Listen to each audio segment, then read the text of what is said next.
Hey everybody, welcome back to the Slasher Uprising channel, the home of the slasher movie.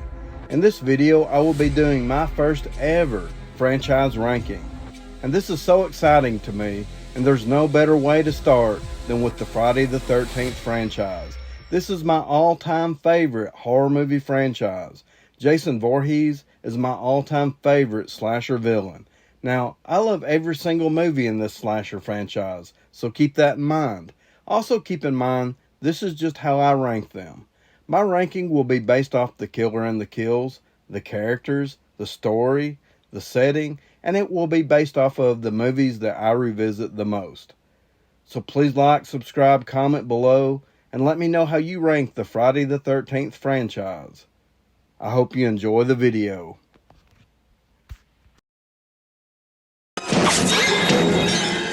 Coming in at number 12, Friday the 13th Remake from 2009. I was always a fan of director Marcus Nispel, who also directed the Texas Chainsaw Massacre remake. I always wanted to see him do more slasher movies, not necessarily remakes, but something more fresh and original. I just thought he had an eye for it. One of the things that I didn't like about this one was cramming so many elements in from the first 4 movies into this one movie. I get it, they were trying to reboot the franchise, so they didn't want to remake all of the movies and tell the same stories over and over again. Here they were simply trying to get in as many of the important details as they possibly could for existing fans and new viewers. It would have been really interesting to see what a sequel would have looked like after this movie and where they could have took it. With that being said, I didn't like the ending to this movie at all. Dumping Jason's body back into the lake was just stupid. Speaking of Jason, I thought Derek Mears was awesome as Jason. Very relentless and very scary, and he would have been a good choice moving forward with sequels. I especially thought Sackhead Jason in this one was actually pretty scary looking, and I really loved seeing Jason get his hockey mask in this one. That was a big missed opportunity in Friday the 13th Part 3. Now, I'm not really a huge fan of jacket-wearing Jason, but I guess it is something different. The setting is pretty consistent with other Friday the 13th films. It takes place at a lake house that's nearby the old Camp Crystal Lake campgrounds that's been closed down for many years. I also really like that Jason moves around through underground tunnels. It's a good explanation for why he can move around so fast, but I'm pretty sure that was lifted from Mountaintop Motel Massacre from 1983. Overall, I thought the cast in this one was really solid, and seeing how I'm a huge Supernatural fan, I especially enjoyed seeing Jared Padalecki in this one. And I also need to mention that this movie features a lot of nudity, and there's no way that I can talk about this movie without at least mentioning the perfect nipple placement. It's one of the most iconic lines from the entire franchise. And finally, one of the standout kills for me in this movie is Trent's death. Trent is the major asshole of the movie, and he sure does die like one. Coming in at number 11, Jason X from 2001. It's Friday the 13th in space and in the future. And I'll go ahead and get this out of the way. It's like the old saying goes, a horror franchise has to go to space so it can finally die. All besides, it's not like that at all, at least not right here on the Slasher Uprising channel, because this movie is awesome. It's so over the top and it's highly entertaining. Just from a body count perspective, this movie is pretty fast paced and delivers a very large body count. One of the standout kills for me has always been the frozen head smash face kill. It's pretty unique and it's very brutal. In this one, there's a lot of crazy stuff going on, but I will say it's my kind of crazy. In this one, Jason is cryogenically frozen with a lone survivor. Centuries pass until they are finally discovered in the year 2455. And oh, by the way, the Earth is totally trashed at this point. It can no longer sustain human life. Humans now live on Earth too.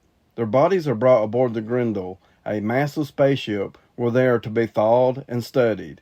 So there's one good idea here and one bad, because it's not long before Jason goes on a killing rampage, just like he always does. But before you can empty your popcorn bucket, Jason gets put in his place by a female android named KM 14, who's using some pretty superior weaponry. She blows one of his legs off, one of his arms off, and even puts a massive hole in his rib cage before finally blowing his head off. At this point, things are not looking good for Jason, but dry up those tears, because what's left of Jason's body falls on a medical station where nanites will repair all the damage and rebuild Jason into a cyborg. And now we have Uber Jason, or as I often like to call him, Terminator Jason. Overall, I have fun with this movie, even though I have it ranked near the bottom. We are far removed from the familiar setting of Camp Crystal Lake. Jason's no longer killing naughty campers, other than a couple of holograms that's used to distract him. Aboard the Grendel spaceship, Jason stalks and murders scientists and the ship's military security. I thought the movie had a pretty decent cast. It was odd seeing David Cronenberg make an appearance early in the movie. An odd choice for sure, but a welcomed one. It's also kind of sad to think that this would be the last time for Kane Hodder in the role as Jason. Technically, if you want to count it, he does play Jason again later on because he did the motion capture for Jason in the Friday the 13th the game. Jason X was his last film as Jason, just to be clear. But I will tell you, he sure is a big imposing presence walking through the corridors of the Grendel spaceship. Coming in at number 10, Jason Goes to Hell, The Final Friday, from 1993. This one starts off with a bang. Returning from his trip to Manhattan, Jason is back in his old stomping grounds, Camp Crystal Lake. Things feel familiar and just the way they should be, as Jason stalks a girl in a secluded cabin in the woods, only moments after she gets naked. She escapes and lures him into the woods. Spoiler alert, it's a trap for Jason. Jason has been ambushed and gets blown all to hell with only a few pieces and chunks that remain of his body. That includes his still beating black heart. Later, a medical examiner takes a big bite out of Jason's heart, and his body is consumed by Jason's evil demonic presence. The demon will move from body to body over the course of the rest of the movie. He can only return to his true form if he is to possess a relative. This kind of reminded me of a movie from 1987 called The Hidden. Anyway, Jason can be killed with a familiar-looking dagger that will send him straight to hell. In hell, it seems that Freddy Krueger is anticipating Jason's arrival.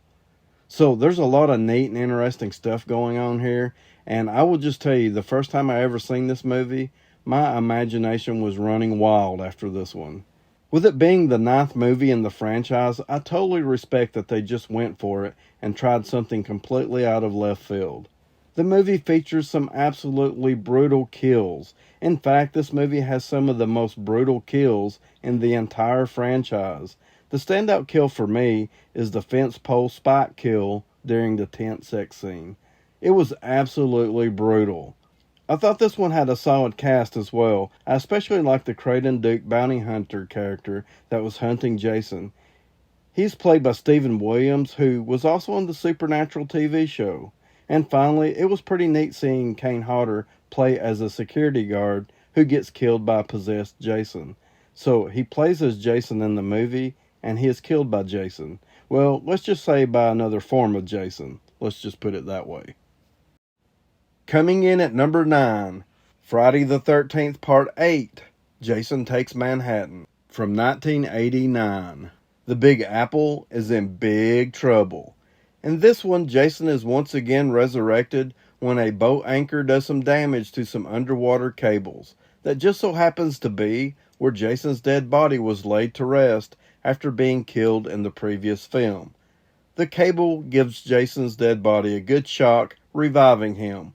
Now, with his batteries recharged, he climbs aboard the houseboat and the killings begin.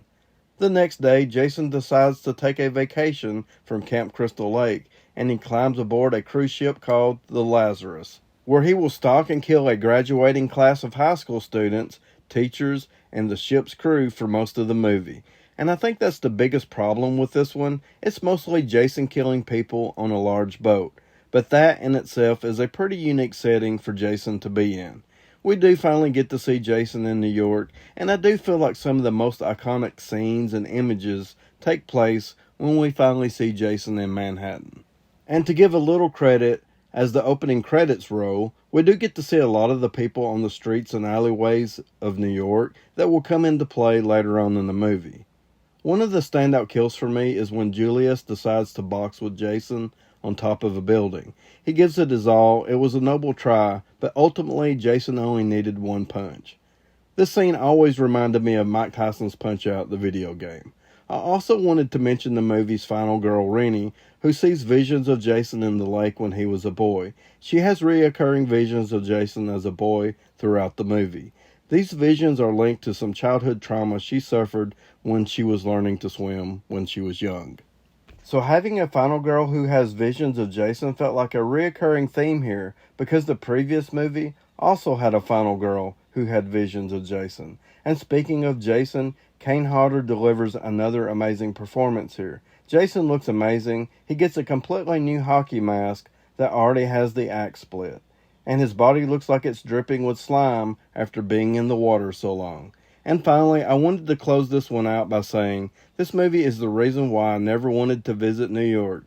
Seeing the sewers flooded with toxic waste traumatized me as a kid. I thought, yep, I'm never going there. I wonder if they ever fixed that. Coming in at number 8, Freddy vs. Jason from 2003. In this one, the kids of M Street no longer remember Freddy Krueger. The adults have gone to extreme measures to wipe away his existence. The kids that do remember have been locked away in an institution, and they are given a drug called Hypnosil to keep them from remembering. It seems extreme, but if we're being honest here, it's probably the right move. So with nobody remembering who Freddy is, it renders him completely powerless. So he comes up with a plan to spread fear and panic, and then it will only be a matter of time before someone remembers. He disguises himself as Pamela Voorhees to manipulate Jason into thinking his mother wants him to go to M Street and kill.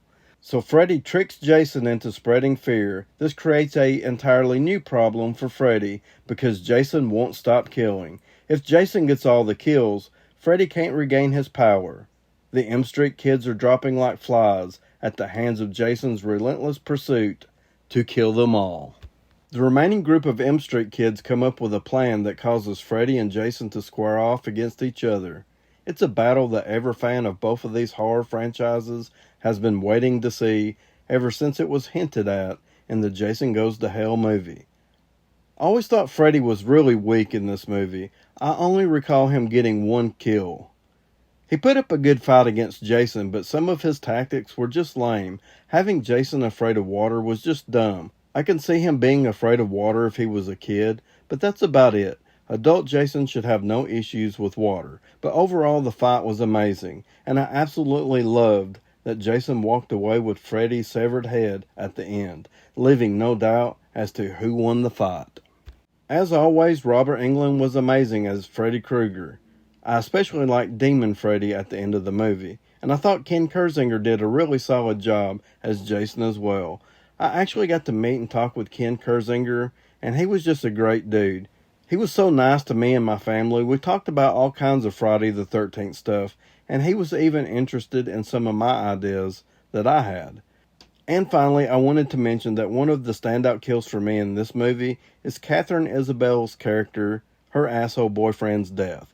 Once again, we have a major asshole dying a true asshole's death.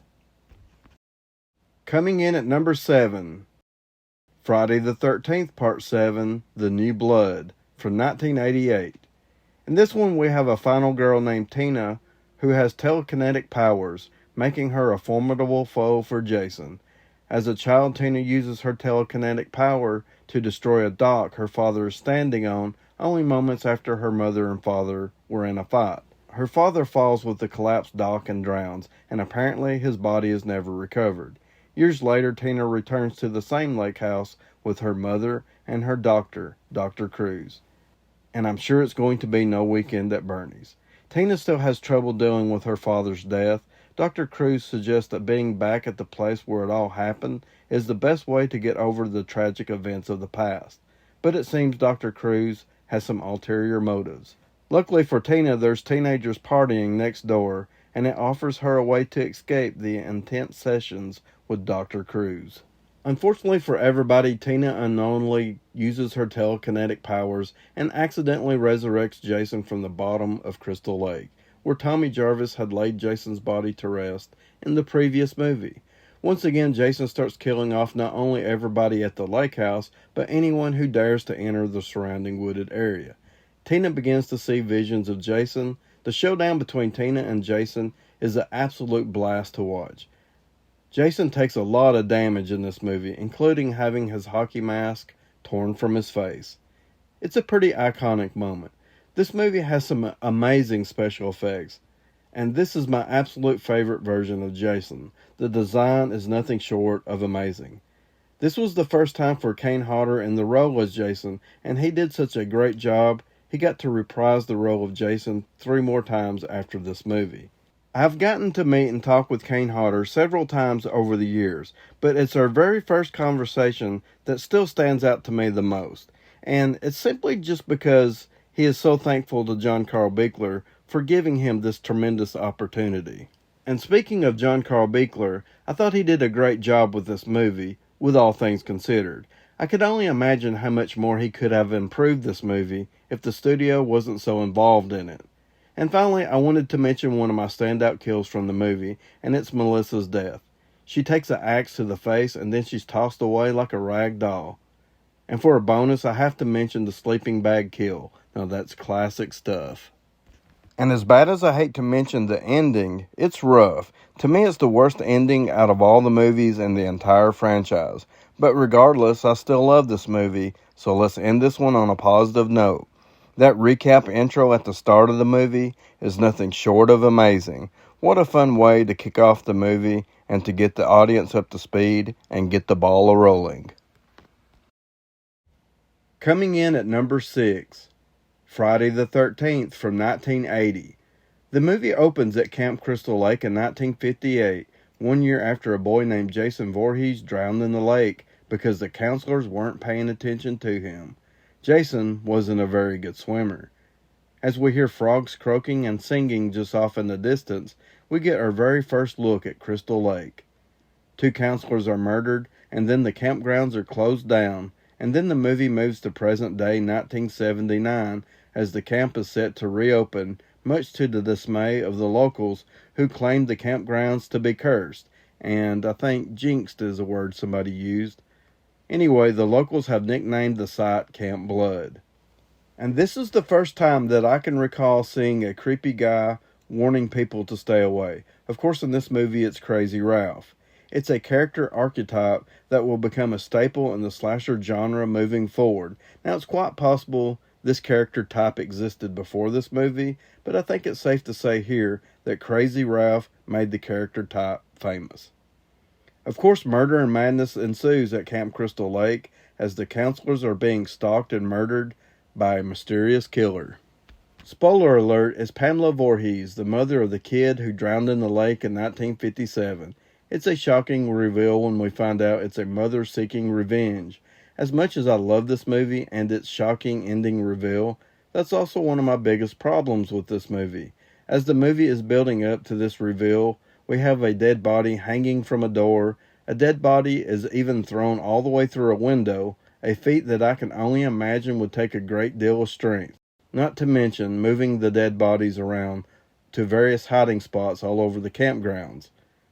To me, there's no doubt that Pamela Voorhees is an awesome villain character, but she simply looks like a normal old lady with no supernatural abilities or superhuman strength.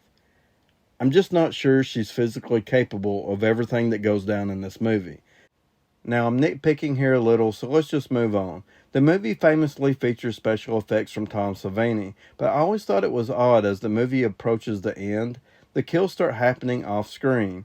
But with this I can at least say, when the bodies are being discovered, it does make quite an impact on our final girl Alice, so at least those off-screen kills were used in a good, meaningful way. One of the standout kills for me is Jack's death, played by Kevin Bacon. He gets an arrow through the neck from underneath the bed. And finally, I wanted to mention the phenomenal score composed by Harry Manfredini. It's iconic, and it sets the tone for the rest of the entire franchise. Coming in at number 5, Friday the 13th Part 5, A New Beginning from 1985. This one takes place 5 years after the events of the fourth movie. Tommy Jarvis is now a teenager who is tormented with nightmares of Jason. In fact, the movie opens with a dream sequence with a young Tommy Jarvis played by Corey Feldman. It's a pretty cool dream sequence. Spoiler alert, these dreams and visions are the only time we actually see the real Jason, because as we all know, there's an imposter Jason in this one. That's the biggest reason why this movie gets so much hate, but I have personally always been a big fan of this one. Tommy awakens from his nightmare just as he arrives at Pinehurst, a place for mentally troubled kids to get their bearings before returning to society. Out of this group, there's a real standout named Vic. Vic is consumed by anger and just wants to be left alone. Another resident of Pinehurst by the name of Joey pesters Vic to the brink of madness while he chops wood. Joey gives Vic some attitude after Vic turns down his offer to help. Vic chops Joey's candy bar with an axe and then buries the axe into Joey's back as he walks away. I always loved that scene. But of course, this is what sets the stage for Jason's return. A paramedic by the name of Roy especially looks shocked at the sight of Joey's mutilated body. Now, I actually got to meet and talk with Dick Whelan, who plays as Roy in this movie. We had a great conversation about this movie. Now, after Joey's death, Jason-style murders begin to happen all around Pinehurst and the surrounding areas. I wanted to point out that it's mentioned in the movie that Pinehurst is a few counties over from Camp Crystal Lake. A couple of the standout characters for me in this one are Reggie the Reckless and his cousin Demon. The standout kill for me in this one is Tina's death, played by Deborah Voorhees. She gets a pair of hedge clippers jabbed into her eye sockets. Ouch. As I mentioned before, this movie gets a lot of hate for having a imposter Jason, but that doesn't bother me one bit. I actually really do like this storyline, and I really like seeing the blue on this version of Jason. Coming in at number 4, Friday the 13th Part 3 from 1982. In this one we follow our final girl Chris Higgins, played by Donna Kimmel, who was also in another slasher movie in 1984 called Sweet 16. Chris and her friends head out on a summer trip. They travel to Higgins Haven, her old home that just so happens to be near Crystal Lake. One of the interesting things about this set location, this lake house was actually reused for another slasher movie called Twisted Nightmare from 1987. Fun facts. Chris feels like being back at her old home will help her get over a scary encounter she had with a hideously deformed man when she was young. Of course, we all know who that was. Out of her group of friends, Shelley is a real standout. He uses makeup effects to scare everybody into thinking he's dead. Of course, this sets up a boy who cried wolf moment later on in the movie. Jason gets his iconic hockey mask from Shelley. Unfortunately, we don't actually get to see the exact moment. Shelley goes into the barn with the hockey mask. Moments later, Jason comes out of the barn with the hockey mask. The barn is actually a pretty important set piece for this movie, because there's several kills that take place in the barn, including the final showdown. The hands down standout kill for me in this one is Andy's death. As soon as you see Andy walking around on his hands with his legs up in the air, you know instantly that that's not going to end well for him. I really love the final showdown between Chris and Jason. There's a lot of suspense that builds up during the chase sequence as Jason relentlessly pursues her. Richard Booker delivers an intense and scary performance as Jason. I really like the biker gang in this movie, and I really dig that funky opening theme music. Coming in at number 3, Friday the 13th Part 4, The Final Chapter from 1984. This one starts off with a recap of the first 3 films, and it's awesome. This movie takes place immediately after the events of Part 3. Jason's body is taken to the morgue, where he gets up and the killings start all over again as Jason makes his way back to Crystal Lake. As our new group of victims make their way to their lake house vacation for partying that includes drinking and sex, we actually do get to see Pamela Voorhees' headstone randomly setting off the side of the road. It reads, 1930 through 1979, at rest. The partygoers arrive at the lake house, and it just so happens to be next door to the Jarvis house. Young Tommy Jarvis, played by Corey Feldman, is a real standout character in this one. He likes monsters, special effects, and video games, and watching his vacationing neighbors participate in nude sexual acts. He can also work on the family car that seems to have a habit of breaking down. It's a Friday the 13th movie, so you know there's always going to be car trouble. This is when Tommy and his sister Trish meet Rob. We later find out that Rob is hunting Jason because Jason killed his sister Sandra in the second movie. I always thought that was a really neat way to connect the two movies. One of the standout kills for me in this one is Jimmy, the dead fuck's death, played by Crispin Glover. He gets a corkscrew through the hand and a meat cleaver to the face. It's absolutely gruesome. And I do have a theory with this one. I believe Jason was so angry after watching Jimmy's radical dance performance, he decided then and there that Jimmy was getting the meat cleaver to the face. In this one, Ted White plays as Jason, and he delivers one of the absolute best Jason performances. I have mentioned several times that other actors deliver relentless and scary performances. That's true, but you can double the intensity for this one. And with this movie, the intention was to kill Jason off once and for all. That was the main reason for Tom Savini returning to do the special effects. Jason's death in this movie is the absolute best in the entire franchise. Coming in at number 2, Friday the 13th Part 6, Jason Lives, from 1986. In this one, adult Tommy Jarvis is played by Tom Matthews, who I absolutely loved in the first 2 Return of the Living Dead movies. As the movie opens, Tommy is on his way to dig up Jason to make sure he's dead. Bad mistake.